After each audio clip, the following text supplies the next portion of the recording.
साल जो बारिश हुआ, ये बारिश में पूरा फसल 80% से ज़्यादा लॉस हुआ। लेकिन इंश्योरेंस का पॉलिसी क्या है बोले तो 80% का ऊपर लॉस हुआ बोले तो स्टेट गवर्नमेंट कंपनसेशन देना पड़ता। हमारा पैसे नहीं है, इसलिए किसान लोगों को उल्लू बनाना बोल के सोच के एग्रीकल्चर डिपार्टमेंट वाला खाली 8% लॉस हुआ, 10% लॉस हुआ बोल के फालतू बेकार रिपोर्ट भेज रहे। इसलिए हम मुख्यमंत्री जो परसों इधर गुलबर्गा को आ रहे, उनका जिम्मेदारी है, उनका फर्ज है सब लोगों का और एक बार सर्वे करके 80% 90% जो क्रॉप लॉस हुआ सबको पर एकड़ 25,000 रुपीज कंपनसेशन देना। हम सब लोग किसान लोग कल यात्री निवास का पास जमा होते, मुख्यमंत्री को किसान का बारे में प्यार मोहब्बत रहे तो हमारा पास आके चर्चा करना, नहीं तो हम मुख्यमंत्री जहाँ पे रहते जाके उनको घेराव करने का ये उद्भव नहीं करना।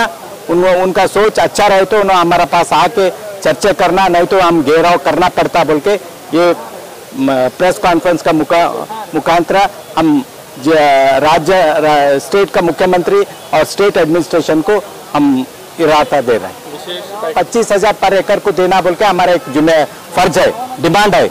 क्योंकि पहला ही जब ये सब लोग कांग्रेस का जो प्रियंका खरगे, शरण प्रकाश था, ये लोग हड़ताल करे था, उनका मांग था पर एकड़ 25,000 देना बोल के जब बम्बई सीएम था। अब वही हम बोल रहे 25 एकड़ पर एकड़ आप भी कंपनसेशन देव बोल के। ತಾನೇ ನಮ್ಮ ಹಿರಿಯ ಹೋರಾಟಗಾರರಾದಂಥ ಚಂದ್ರಶೇಖರ್ ಹಿರೇಮಠ ಅವರು ಹೇಳಿದಂತೆ ಕಲಬುರಗಿ ಜಿಲ್ಲೆಯಲ್ಲಿ ಏನು ಸತತವಾಗಿ ಸುರಿಯುತ್ತಿರುವಂಥ ಭಾರಿ ಮಳೆಯಿಂದ ಜನ ತತ್ತರಿಸಿ ಹೋಗಿದ್ದಾರೆ, ರೈತರು ಕಂಗಾಲಾಗಿದ್ದಾರೆ।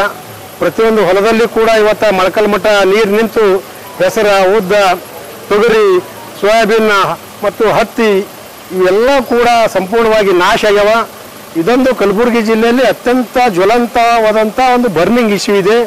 ಆದ್ದರಿಂದ ಕಲಬುರಗಿ ಜಿಲ್ಲೆಗೆ ಸನ್ಮಾನ್ಯ ಮುಖ್ಯಮಂತ್ರಿಗಳು ಏನು 17ನೇ ತಾರೀಕು ಬರ್ತಾ ಇದ್ದಾರೆ, ಅವ್ರ ಗಮನಕ್ಕೆ ತರೋದೇನೆಂದ್ರೆ ನೀವು ಕಲಬುರಗಿ ಜಿಲ್ಲೆ ಅತಿವೃಷ್ಟಿ ಜಿಲ್ಲೆಯನ್ನಾಗಿ ಘೋಷಣೆ ಮಾಡಬೇಕು। ಈಗ ತಾನೇ ಹೇಳ್ದಂಗೆ ಏನಾಗ್ಯದಪ್ಪ ಅಂದ್ರೆ ಕೇವಲ ಜಿಲ್ಲಾಡಳಿತ ಮತ್ತು ಕೃಷಿ ಇಲಾಖೆ ಕೂಡಿಕೊಂಡು ಕೇವಲ 10-12% ಇವತ್ತು ಲಾಸ್ ಆಗಿದೆ ಅಂತೇಳಿ ಇವತ್ತಿನ ದಿವಸ ತಪ್ಪಾಗಿ ಇವತ್ತು ಸರ್ಕಾರಕ್ಕೆ ವರದಿಯನ್ನು ಸಲ್ಲಿಸಲಾಗಿದೆ। ಇದು ನಾವು ಬಲವಾಗಿ ಖಂಡಿಸ್ತಾ ಇದ್ದೀವಿ। ಇವತ್ತು ನಮ್ಮ ಜೊತೆ ನೀವು ಹೊಲಕ್ಕೆ ಬರ್ರಿ, ಎಷ್ಟು ಲಾಸ್ ಆಗಿದೆ ಅನ್ನೋದು ಗೊತ್ತಾಗ್ತದೆ। ಸುಮಾರು 80-90% ಇವತ್ತು ಬೆಳೆ ಹಾನಿ ಆಗ್ಯಾವ, ಆದ್ರೆ ಇವತ್ತು ನೀವು ಕೇವಲ 10-11% ಹಾಳಾಗ್ಯಾದಂದ್ರೆ ರೈತರಿಗೆ ಅನ್ಯಾಯ ಮಾಡ್ದಂಗೆ ಆಗ್ತದೆ। ಆದ್ದರಿಂದ ನೀವು ಕೂಡಲೇ ಏನು ಹಾನಿಗೊಳಗಾದಂಥ ಬೆಳೆಗಳಿಗೆ 25,000 ರೂಪಾಯಿ ಪ್ರತಿ ಎಕರೆಗೆ ಕೊಡಬೇಕು। ಅದ್ರ ಜೊತೆಯಾಗಿ ಹಿಂದಿನ ಬಾಕಿ ಇರುವಂಥ ಏನು 326 ಕೋಟಿ ರೂಪಾಯಿ ಏನು ಬರಬೇಕು ಇನ್ಸೂರೆನ್ಸ್ ಇದ್ದಿದ್ದು ಅದು ಕೇವಲ ಬರೀ ಬಾಯಿ ಮಾತಲ್ಲಿ ಹೇಳ್ತಾ ಇದು ಬಂದಿರಿ, ಇವತ್ತಿನ ದಿವಸ ಕೊಡ್ತಾ ಇಲ್ಲ, ಅದು ಕೂಡ ಕೊಡಬೇಕು। ಅದ್ರ ಜೊತೆಯಾಗಿ ವಿಮಾ ತುಂಬಲಾರದಂಥ ರೈತರಿಗೂ ಕೂಡ ಇವತ್ತು ಸುಮಾರು 307 ಕೋಟಿವರೆಗೆ ಇವತ್ತು ಅನುದಾನ ಕೂಡ ಪೆಂಡಿಂಗ್ ಇದೆ, ಇವೆಲ್ಲವನ್ನು ಕೊಡಬೇಕು। ಒಂದು ವೇಳೆ ನೀವು ಕೊಡದೇ ಇದ್ದಂಥ ಪಕ್ಷದಲ್ಲಿ ಇವತ್ತಿನ ದಿವಸ ರೈತರು ಇವತ್ತು ಮನಸ್ಸು ಮಾಡೋರ ಏನ್ ಬಿ ಆಗ್ತದೆ। ಆದ್ದರಿಂದ ರೈತರಿಗೆ ಕೆಣಕುವಂಥ ಕೆಲಸ, ರೈತರ ಸ್ವಾಭಿಮಾನಕ್ಕೆ ಧಕ್ಕೆ ಬರುವಂಥ ಕೆಲಸ, ರೈತರ ತಾಳ್ಮೆಗೆ ಕೆಣಕುವಂಥ ಕೆಲಸ ದಯವಿಟ್ಟು ಸರ್ಕಾರ ಮಾಡಬಾರ್ದು। ಒಂದು ವೇಳೆ ತಾವೇನಾದರೂ ಮಾಡಿದ್ರೆ ಅದರ ಪರಿಣಾಮ ಇವತ್ತು ತಾವು ಎದುರಿಸಬೇಕಾಗ್ತದೆ।